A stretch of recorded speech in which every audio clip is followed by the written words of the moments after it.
Our guest today is comedian and writer Steve Calechman. The Boston Globe named him a comic on the verge of breaking out, and he is a contributing editor for Men's Health magazine. Steve also works as an announcer for the Boston Lobsters tennis team, in addition to working as a correspondent for a daily online show for the New England Patriots, Patriots Today.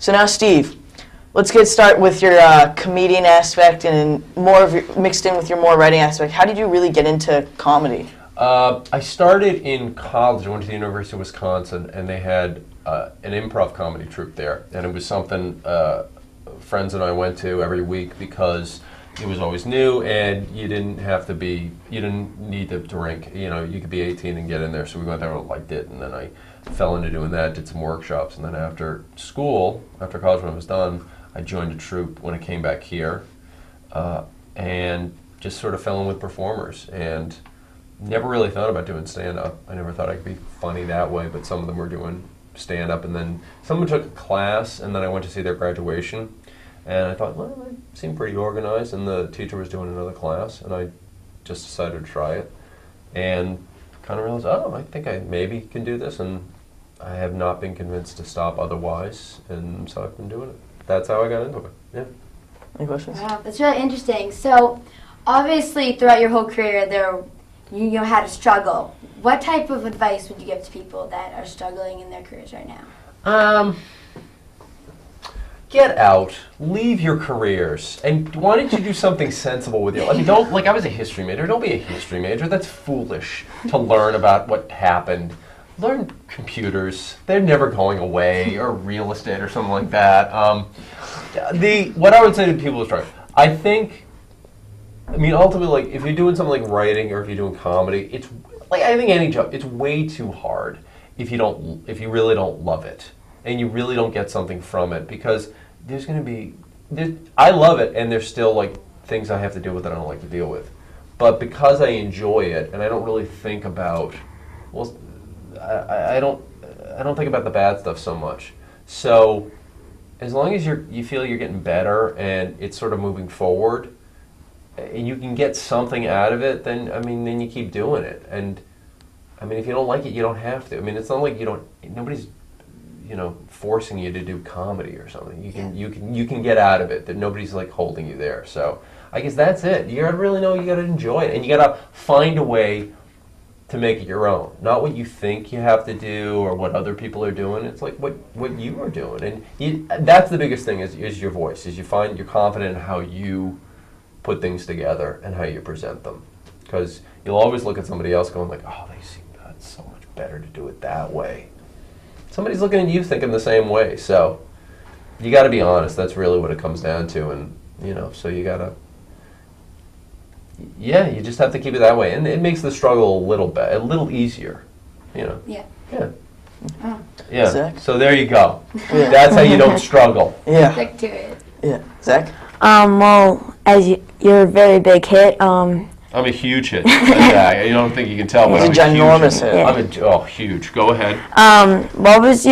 where did you all start? Like, what was your first paid job you did for comedy? For comedy, my first paid job, I think I've only been doing comedy about a month. And I did a show with a couple other comedians. One person I took the class with, and somebody else who'd been doing it. I think she had been doing it 2 years, so she was a big guy. And it was some fundraiser or something like that. I forget where it was, but I remember I maybe got like $10 or $20. But we got paid. It's something. Like, wow. So that was, I think, the first time I got money to do it. I go, well, this is pretty good. And let me tell you something. Now I get at least $30 to do comedy. So Even better. Oh, even better. Yeah. That hard journey was worth it. I've tripled my price. Let me tell you something. That's a 300% increase. Okay.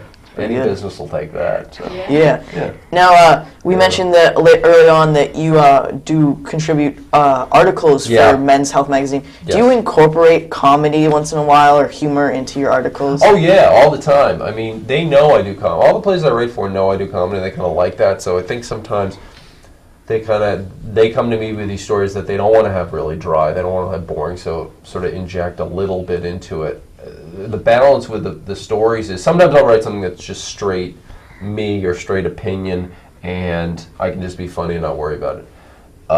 And sometimes I'm doing reporting, I'm giving off information, so you have to balance it where you can't have people question the information. It's got to be serious. They got to know the information is serious, and you got to blend in the attitude, and that's kind of where, sort of the work comes in, and you just sort of understand who you're writing for. But, oh yeah, and you kind of think even the stories themselves are a little off. They're not like sort of, the traditional straight kind of, boring stories. Yeah. So you can have fun with that, and, you get to call people up, that you really just want to see if you can talk to and ask them, like, so does it really work for you?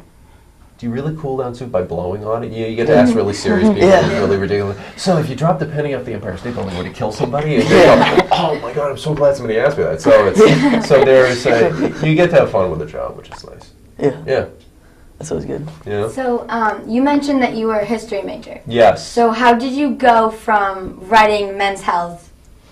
How did you go to there? I got that. Well, I studied history. I did journalism in high school, so I did the newspaper.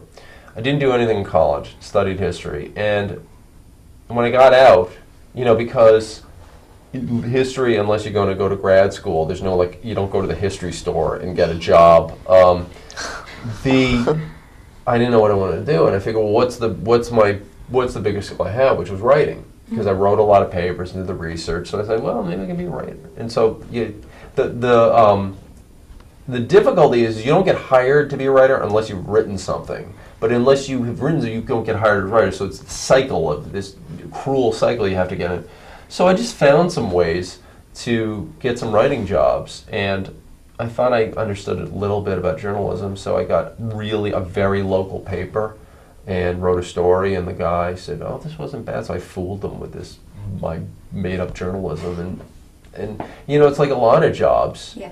You just kind of, you figure it out as you go. You get to make mistakes, and you realize, oh, don't make that mistake again, and I guess that doesn't work if you're a heart surgeon. That's not where you learn, is you don't just wing it, but with the comedy and the writing is the same thing. It's like you get some experience, and the parallels are, there's you show up on time, you do what you're asked, you don't give people problems, and you'll get hired again. So and then you get to, you learn, and hopefully you have people who are helping you out will say oh, you know what, this is maybe what you want to do the next time. So it was just writing. That's what I knew how to do. Yeah. So that's how I got into it. Yeah. You really had to jump through those hoops to get that job. Now, Zach, you got a last minute question? Yeah. So Hold on, did you just dig me? Was that a dig? That? I just want to make sure. dig. Okay, all right, that's cool. I'm good. I'm good. That's okay. Yeah. I'm taking the sign. Just for that. Go ahead.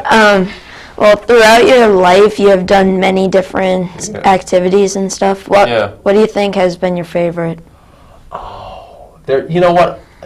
I'll answer. The thing is, I love them all because they all work together, and it's great to have the variety, because if you get tired of one, you can just go to the other, and they all cohabitate really well. You don't feel like you're cheating on any one of them. So you have all these different worlds, the comedy is great because it's just immediate. There's no more immediate job, approval that you can get.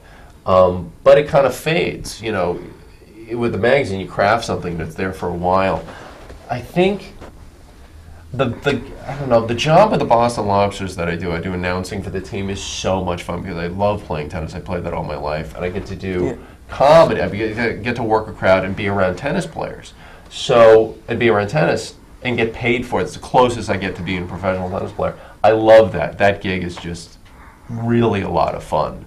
But, they were all really good. But I'd say that one, I like that a lot. That, I never thought I'd get to there, but that's where you just sort of stick with it. It goes back to the struggle thing. Yeah. You just do it because you love doing it, and you keep putting yourself in those positions, and then something like that happens, and you're in the right position, and it works, because you're not faking it. You're not trying to fit yourself into it. It's that's what I'm supposed to do. I can totally do that. Plays at the right time. It's doing what you love. All right, we'll be right back after this quick break. Stay tuned. We have more with Steve and it's gonna be intense with him. He's got so much more to talk about. much more. We're gonna have to staple his lips closed and wait till after the commercials to get it, to make sure he doesn't keep talking. I'll be right back here with Toria and Zach, Steve, and me, Alex. Stay tuned, everybody, and do not leave your seats.